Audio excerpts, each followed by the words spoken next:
Stock market खास करके IPO में इन दिनों लोगों का इंटरेस्ट बहुत बढ़ गया है और जमकर निवेश भी कर रहे हैं। आए दिन नए नए आईपीओ स्टॉक मार्केट में दस्तक दे रहे हैं। अगर केवल सितंबर महीने की हम बात करें तो अभी तक 14 से ज्यादा आईपीओ आ चुके हैं और अभी कई और आने वाले भी हैं। वैसे सितंबर महीने का सबसे हिट आईपीओ कौन सा रहा? Bajaj housing finance. ये मेन बोर्ड आईपीओ ऐसा आया कि लोगों की इसने जमकर कमाई भी कराई और लिस्टिंग वाले दिन ही उनका पैसा डबल भी कर दिया।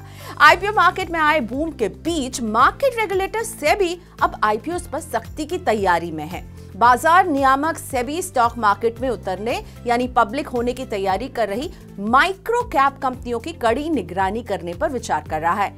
इनमें कंपनी द्वारा फंड के इस्तेमाल के तौर तरीकों की निगरानी करना और मर्चेंट बैंकर्स के लिए सख्त ड्यू डिलिजेंस यानी जांच पड़ताल से जुड़ी गाइडलाइंस लागू करना शामिल है। माइक्रो कैप फर्म से मतलब है ऐसी कंपनियां जिनका मार्केट कैप काफी कम होता है। आसान भाषा में कहें तो सेबी एसएमई आईपीओस पर शिकंजा कसने की तैयारी में है। ब्लूमबर्ग ने मामले से जुड़े सूत्रों के हवाले से ये जानकारी दी है। रिपोर्ट में कहा गया है कि निगरानी के अलावा प्रॉफिटेबिलिटी यानी मुनाफे का लंबा ट्रैक रिकॉर्ड पेश करने को अनिवार्य बनाया जा सकता है। साथ ही फाइनेंशियल स्टेटमेंट से जुड़ा जो भी लेखा जोखा है ये भी कंपनी को साफ साफ देना होगा और इसकी कड़ी स्क्रूटनी जैसे कदम उठाए जा सकते हैं और इस पर अभी विचार विमर्श चल रहा है।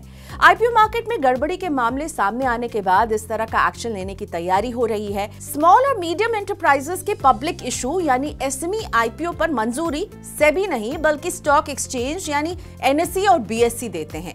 मामले से जुड़े सूत्रों का कहना है कि सेबी एसएमई लिस्टिंग को मंजूरी देने का काम एनएसई और बीएसई से लेकर अपने हाथ में रखने को इच्छुक नहीं है। कुछ निवेशक इस प्रक्रिया में नियामक की सीधी निगरानी की मांग कर चुके हैं। हालांकि बातचीत अभी शुरुआती स्टेज में है और सेबी के प्राइमरी मार्केट एडवाइजरी पैनल के पास ड्राफ्ट पेश करने से पहले उपायों में बदलाव किया जा सकता है। कोविड महामारी के बाद से छोटी कंपनियों की लिस्टिंग का बाजार तेजी से बढ़ा है और इसके पीछे वजह है कि छोटे कारोबार में निवेशकों की दिलचस्पी बढ़ रही है क्योंकि इसमें उन्हें बम्पर रिटर्न की संभावना दिखती है।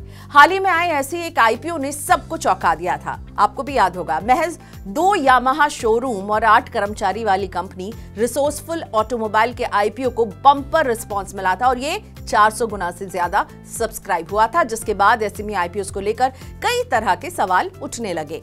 अनप्रूवन ट्रैक रिकॉर्ड वाली कंपनियों के शेयरों के लिए निवेशकों के बीच मची होड़ और शेयर की कीमतों में हेरफेर के कुछ मामले सामने आने के बाद अधिकारियों को एक्शन में आना पड़ा।